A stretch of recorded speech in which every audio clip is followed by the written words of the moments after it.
Welcome back to another technical deep dive here in the debug zone.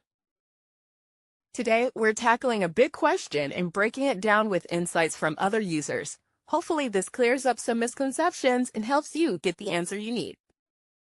So, buckle up, stay a little curious, and let's jump right in.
And that's a wrap.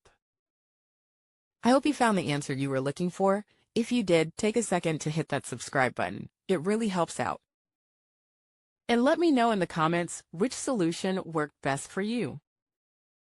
See you next time in the debug zone.